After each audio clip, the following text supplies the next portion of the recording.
Advent forces on the ground.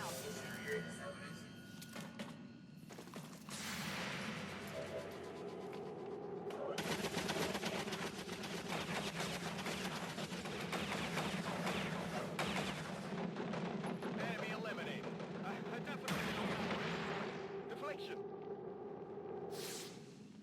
I definitely got that one.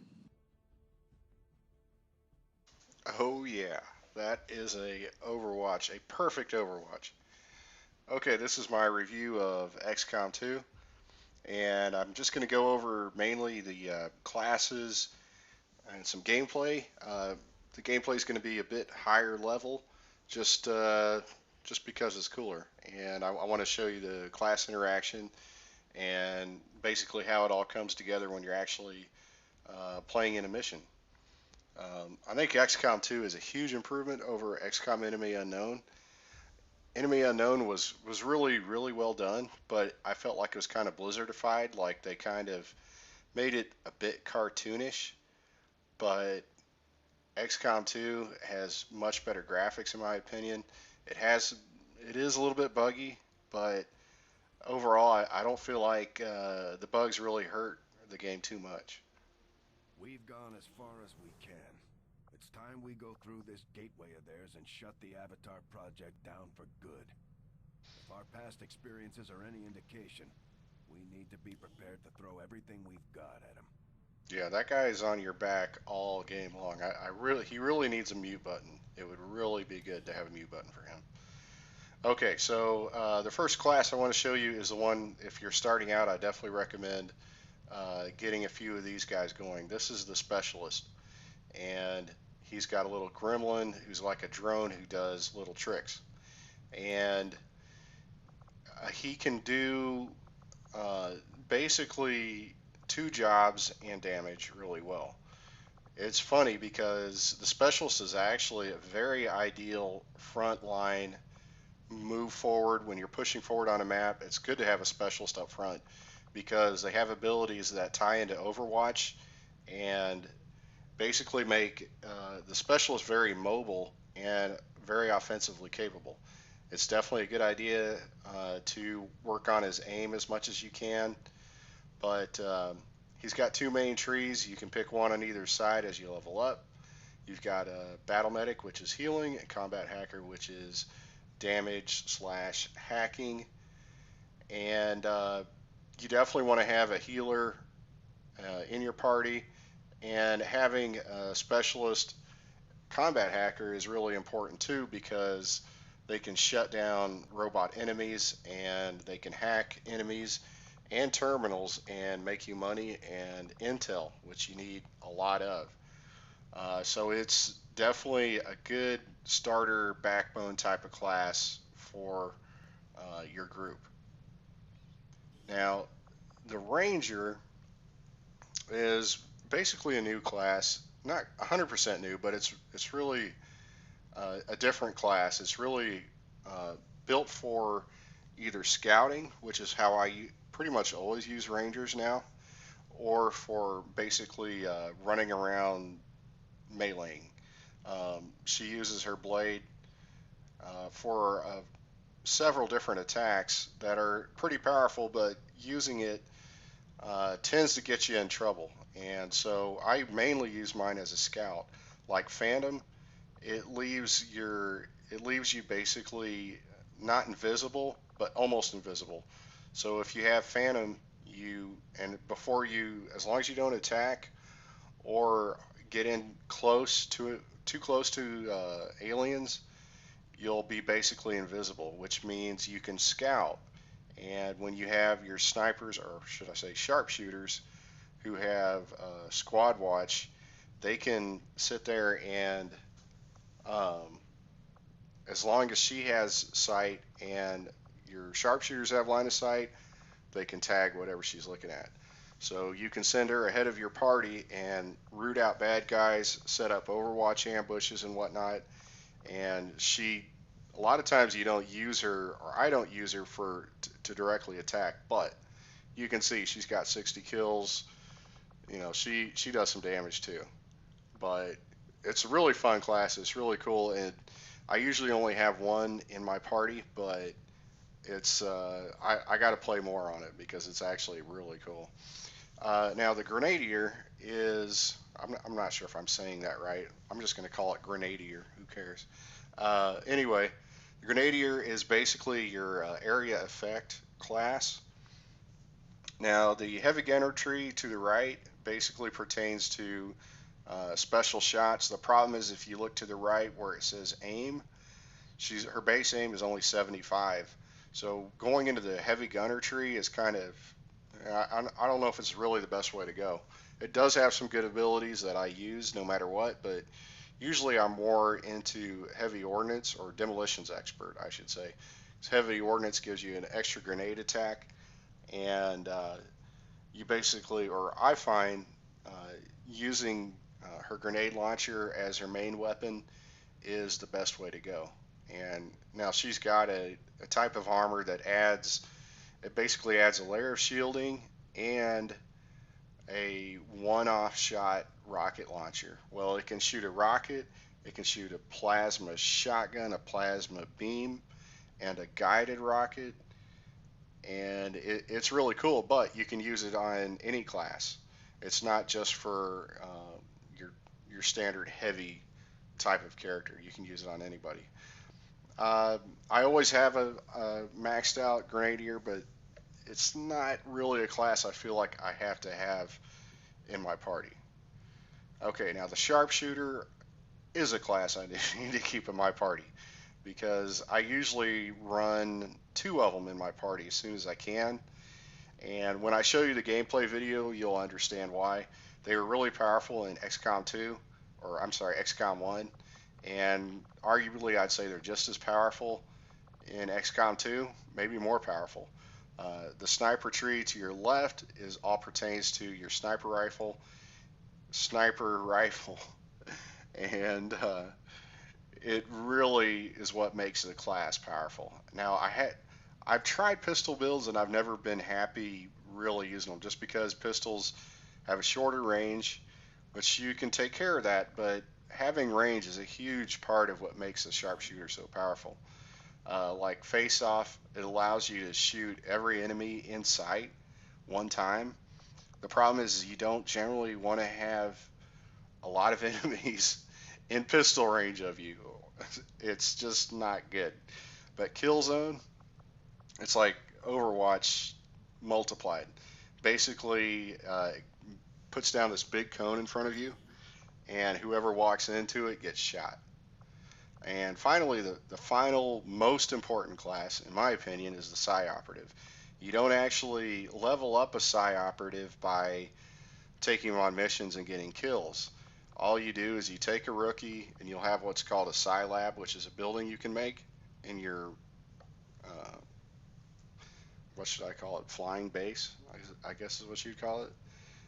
You build a room and you train rookies from scratch. All of these abilities are just trained in your ship. And the minimum I believe it takes to train each ability is 5 days. And you get all of the abilities, which from looking at it, as you can tell, it could take quite a long time. So as soon as you get access to build a Psi Lab, you definitely want to make one. And you can upgrade it to where you can train 2 operatives at one time. You definitely want to do that as soon as you can too. Obviously, the most powerful ability Psi Operatives have is called Domination. And Domination allows you to mind control an enemy permanently until it dies, or you die, or you get mind controlled, or I guess if you get stunned, that might break your mind control. But it's hugely powerful. It makes a huge difference. And just mind controlling one enemy per match is just huge. Can't say enough of it. 2 Psi Operatives is probably a bit much. They're nice because their attacks aren't actually, there's no hit percentage on their Psi attacks. It's basically all, as long as whatever you're shooting at's in range, they're going to hit it. So I want to show you some gameplay, and this is I I would call it in-game. This is basically in-game, and it's going to show you basically how all these classes interact. So I just want to show you how, well, I guess just how I play. I mean, sometimes I'm not as patient as other players. So, and I'm not playing on Iron Man. This is just veteran. So, yeah. But anyway, I like how there's a lot of propaganda and subtext going on. It's kind of subtle stuff, but it's kind of interesting how they use the media to try to make people believe the aliens are not bad. Just kind of funny. But anyway, so this is a landed UFO. Pretty simple mission. There's no timer, but I'm going to go at it pretty quick. Not being ultra careful here. I'm going to move my Psi operative up first. Her name is Werewolf. Roger that. The handles they make up for these characters are really good. We've got a hostile squad here. Okay, now she hasn't been revealed yet, and I've got the rest of my party ready to go up here. So I'm just going to keep bringing everybody up, put them in reasonably good cover. This is my sharpshooter lockdown, and coming up next is my specialist, who I've nicknamed Medic. I usually run two specialists. I don't like to get them confused. Let's do this. So I've used up all of his moves, but he's going to have an overwatch at the end of it, which is part of what makes a specialist such a powerful class. Bull Rush is my Grenadier. He's going to go up here. Like I said, I'm not too worried about positioning. I'm just trying to kind of run along. And you know what? Basically, people have a saying for what happens in this game. They call it getting Xcom, and it happens a lot here. But this is kind of my own doing because I'm not being very careful. But last one I'm going to bring up is Blitz, my Ranger. I'm going to move him just a little bit away from the rest of the group because I have a feeling they're going to get revealed, and I don't want him to get revealed too. So I'm just going to push him back just a little bit. And this is going to bring up the enemy's turn. And I've got Overwatch from my specialist. Unfortunately, he's about the only one who's going to get a shot off. These guys are pretty weak. I'm not really too worried about them.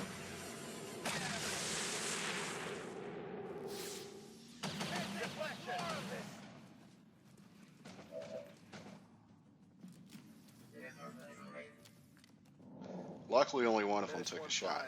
We just picked up an outbound signal coming from the UFO. Okay, now I definitely want to tell you something right now. If you get in one of these missions where you have to go after a landed UFO and that timer comes up, don't worry about it. Don't sacrifice good operatives trying to get to the middle of that ship to shut it off, because all it is, it's going to drop a flare and a group of low-level guys is going to come in, and that's it. So definitely don't use it. Don't get anybody killed trying to get in 6 turns, because it's really not a problem. You won't fail the mission. It's no big deal. Just as soon as their turn comes, the flare drops, put everybody in Overwatch, mow them down, because it'll be pretty much exactly what you're looking at right here. Just really easy, really easy. Yeah, it's not a big deal. So I'm going to use domination on the shield bearer. He isn't really a good, I guess you could say, pet, but he'll do. He's got shields. He can take a few hits. I can heal him back up. He'll work. Unfortunately, you can't use domination on robotic enemies. Your hacker can, but your specialist can if he's a hacker. But he has a high chance to fail, and I usually don't do it. I usually just hack him just to shut him down. But I went ahead and healed up just because, hey, I'm going to take a shot here. just because, I mean, I've got plenty of options, but I know it isn't going to kill him, but one more shot from my sniper definitely will. I'm going to use lockdown, and I'm going to use her Deadeye ability, which lowers her aim a little bit, but he's not in cover, and it really isn't going to matter because it'll do more damage and drop him real easy.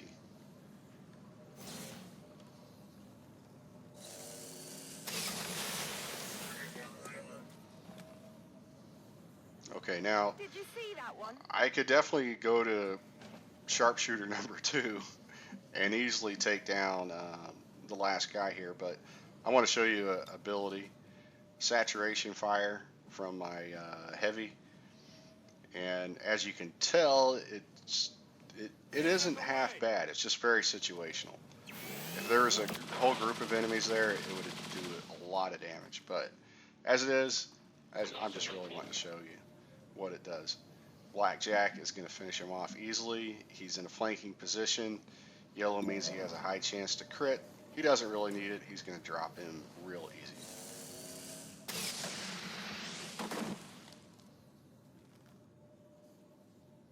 Enemy Okay. eliminated. So really my next move is I want to take a little bit of look around because there's usually at least 2 groups of enemies. Okay. Well, actually usually no more than 2 on veteran difficulty. But first thing I'm going to do is move my ranger just back a little more to where he doesn't get exposed. And now I'm going to switch to my pet, or I shouldn't call it my pet, my mind-controlled elite shield bearer here. And I want to heal him up first because basically right now he could take one shot and he's going to go down, and I want to use him a little more than that. So I'm just going to go ahead and heal him up. That's what's cool is once you have a mind-controlled enemy, if it takes some damage, you can heal it back up. Now, I will say mind-controlled enemies, offensively, generally aren't your best action. They're just really like your ranger. They're like a kamikaze ranger. They're basically just for just diving head first in, revealing a bunch of enemies, and opening shots up for your sharpshooters. And I don't know why I used Data Protocol on her. I think it was a mistake because she's in cover. It's not like anybody's really got a beat on her, but anyway, I'm going to take a little look around here because I'm pretty sure there's going to be more aliens around out here. And I was right. Now, the alien who's got like a green bubble on his head makes a great pet because he just demolishes all cover everywhere. If you have him like walk and there's a wall in front of him, he'll just walk right through it, just destroy any walls he comes across. It makes him really useful. And I'm just going to use my acid grenade here because it does a lot of damage to armor. It's going to strip away armor, do area effect damage, and kill the alien to the right. So now I've only got one left. He's got no armor on him. Now I've got an okay hit percentage, but I don't trust 80% enough, and I'm not really in a position where I have to use it. So I'm going to use suppression, and it's going to lower his chance to hit by 50 points, which is huge. So basically, he's not going to hit anybody. If he does, it's going to be really lucky. What I'm going to do now is I'm going to just use the rest of my turn to put my snipers in good position. I got lockdown up here. I'm going to put Blackjack right by her. And we're going to, one way or another, we're going to open a big hole in that UFO and make it real easy for everybody to have a shot at whatever's inside. But first thing, I'm going to just bring everybody else up and figure out how I'm going to handle this dude down here.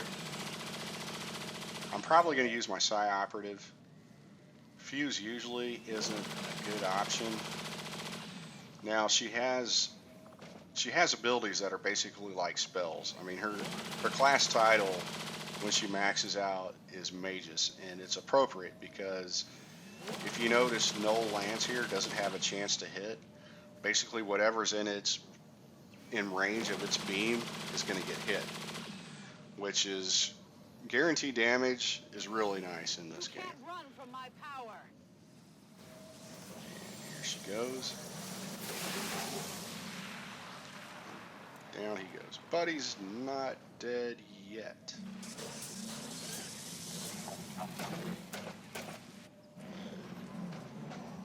Basically, you kill it one time, you're killing the operator.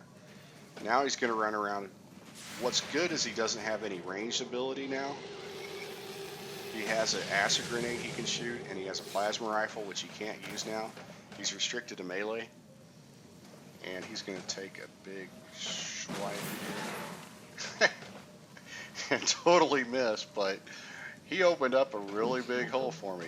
So this is perfect. Now I don't have to use one of the doors. I've got all my sharpshooters lined up just right. And I'm not sure really where to put my ranger right now because I don't need him. But I don't want to lose his cover. So I'm just going to leave him up where he is. A rapid fire is not a sharpshooter ability, it's a random ability that I gained from having an advanced war center built. She's going to use it again. Down it goes. Well, how about that? I'm just going to overwatch him. We're going to take medic up here to where he can overwatch. I'm going to bring Bull Rush up. I usually don't like to keep him up high. I usually try to keep him at lower level. But I'm just going to leave him up here in Overwatch. Blackjack is going to go into Overwatch. Well, I might as well use Killzone. Why not?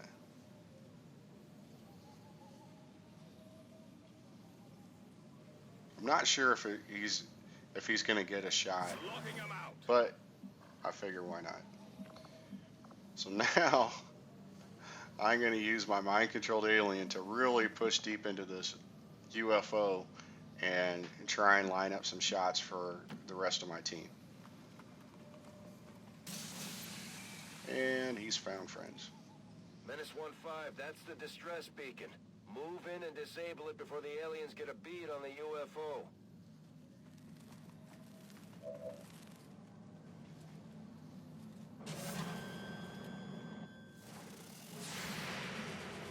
Now Overwatch is kicking in.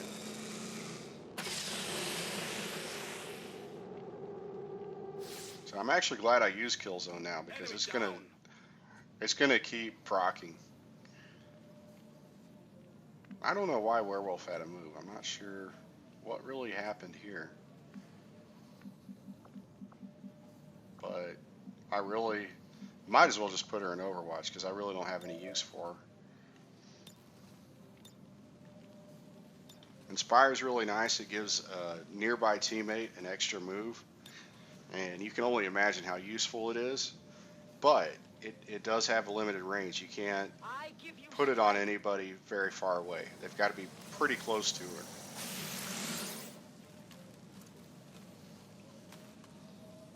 I was kind of debating about having Medic use aid protocol and buff the shield bearer's defense because I have a feeling he's probably in trouble right now.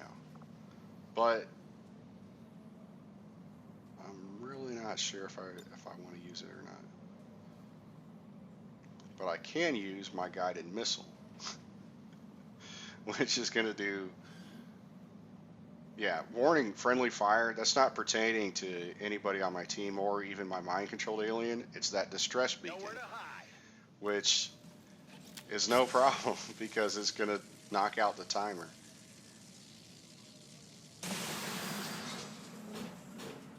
We've knocked out Problem the alien solved. distress signal. Looks like the skies are quiet.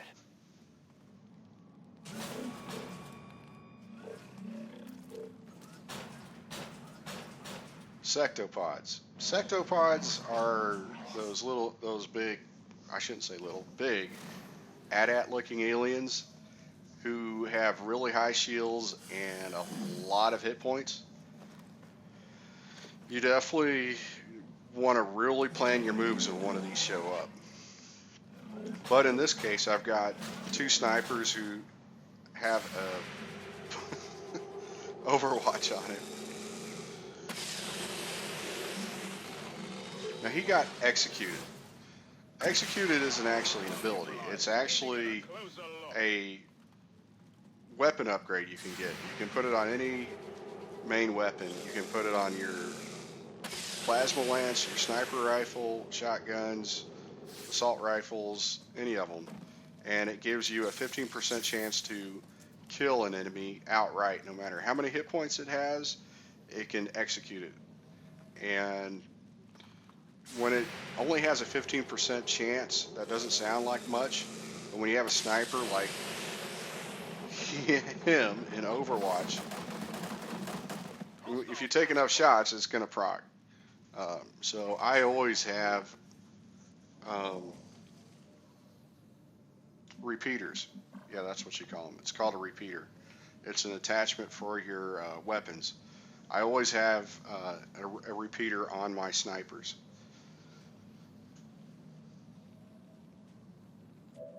And now I really don't have very many aliens left here.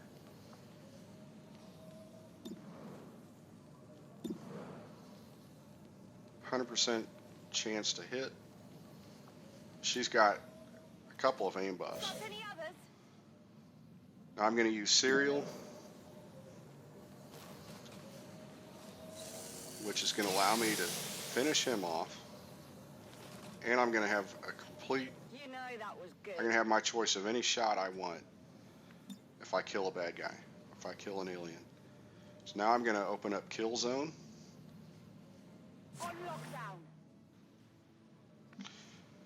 And if you're an Everquest player, you're going to understand the concept I'm using here. It's called pulling. I'm going to pull my pet back, and what that's going to do is going to drag this alien all the way back to the group. So I'm going to pull him back as far as I can. He's going to be in cover, which is good. And I'm going to have everybody in Overwatch.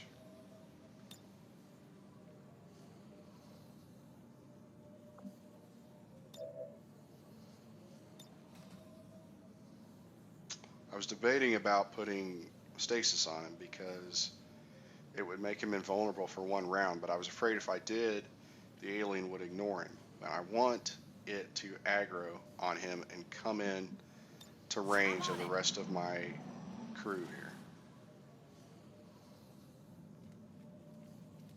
And sure enough, he can't resist. And he's going down.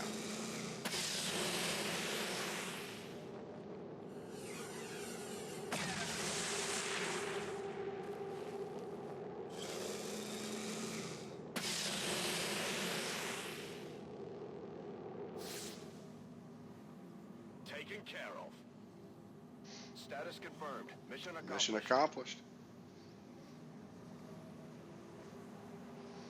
Yeah, when I first started playing XCOM 2, when a landed alien UFO or a landed UFO mission came up, I was like, oh man, how am I gonna do it? But at high level, it's really a breeze, and it shouldn't be a problem once you figure out how to use Rangers, and especially mind control. But you'll get these missions before you get mind control, so you're going to have to use your Ranger usually to do it. Without any reported casualties. You can't hope for a better outcome. What's cool is if one of your crew's really wounded badly, they'll just kind of barely walk and then kind of nearly fall over during this part. But we did pretty good. Only one guy got wounded. Wasn't flawless, but went over pretty well. Now, what's different in XCOM 2 is you have basically two kinds of currency. You've got supplies and you have intel. Avenger plotting new course. Those blue towers, those radio towers, those are kind of like when you shot up a satellite in XCOM Enemy Unknown, but this time you just fly the ship to each region, and you use a mixture of, well, you use intel, and then you have resistance comms, which are basically like satellites in your ship in XCOM Enemy Unknown. But then you have stuff like this that comes up. It gives you an opportunity to get loot usually. Sometimes it gives you perks, like gives your more power to your ship. Commander, Just a bunch of the area different is stuff. That's continuing to usually make what you're going to be progress on doing the when Avatar project. in If we're between going to slow them matches down, here. we'll need to move fast. The Avatar project is basically like a doomsday clock. It's going to be, as those bars fill up, it's going to be closer and closer to the aliens winning this conflict. So you definitely want to take missions any chance you can get that are going to knock them back on the Avatar project, and keep on top of taking out alien facilities any chance you get. And what's cool is one way of using intel as currency is if you go to the black market. Black market a lot of times has really good items for sale, and if you have enough extra intel laying around, it's a good place to go. Like here, there's basically alien materials, and I can recruit a soldier from them. And at high level, what's nice is after I recruit her, she's going to be at max level. All I have to do is go in, get her geared up, pick her skills out, and she'll be a top level ranger. Which I guess I'll just go ahead and do it right now. I'll show you a lot of the customization options.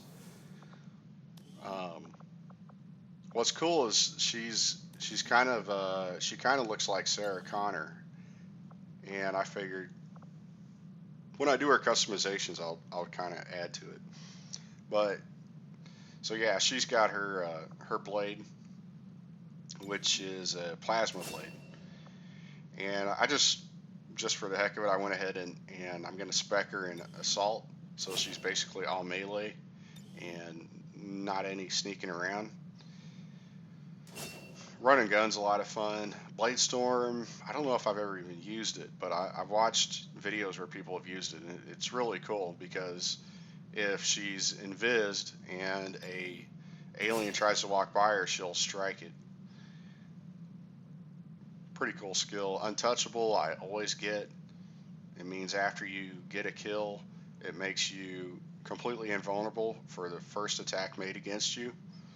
So you could potentially run over, hack enemy down, or shoot it, and be in a really bad position, and an alien will take a shot at you, and it will have no chance of hitting you. Now, if another alien takes a shot at you, they do have a chance of hitting you, but it gives you at least one free invulnerability to attack.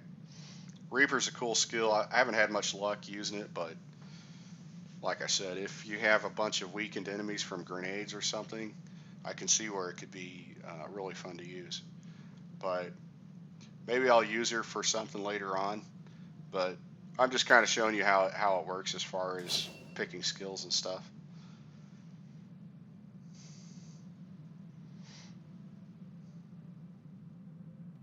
I think for customization,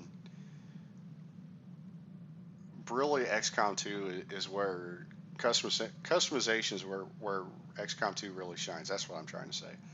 Because it really lets you go in and change up characters a lot more. I mean, way more compared to XCOM Enemy Unknown or any XCOM game I ever remember playing. But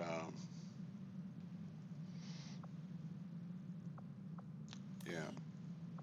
Now, if you go to customize, I can give her a hat if I feel like it, which I don't, but there's a ton you can choose from.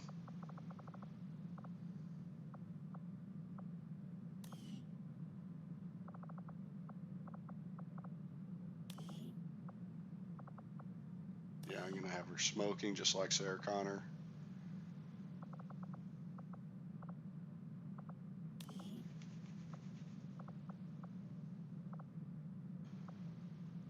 She should definitely have a tattoo. You can pick what color your tattoos are going to be.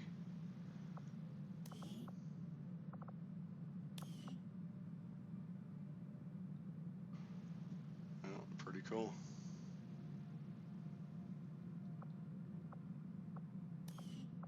And I'm going to go in and change her loadout here. She carries a shotgun by default. Rifles are more accurate. I tend to give my rangers rifles instead of shotguns. Giving her armor as one utility item. Good grenade. I can give her a nano kit to where she can heal. You've got all kinds of different ammunition. You've got fire ammunition, you've got poison ammunition, EMP ammunition, AP ammo. I'm just going to use AP ammo.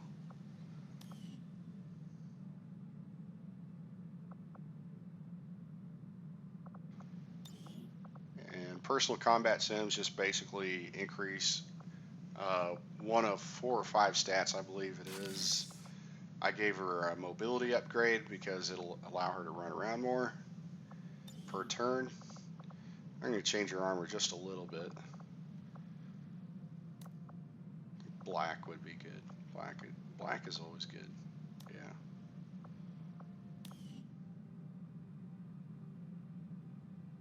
There's just really good detail. Character models look great. Guns look great. I mean, it's really an improvement. It doesn't run perfectly. It doesn't run as good as XCOM Enemy Unknown, I'll tell you. It is a little bit glitchy. There's a few bugs.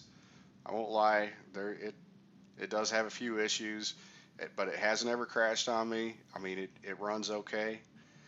I've got probably a medium range computer. And it has a ton of graphics options. You can turn the graphics down if you want. But yeah, that's pretty much it. I've got almost 140 hours played, and I really like it. And I can definitely recommend it to anybody who enjoys strategy games.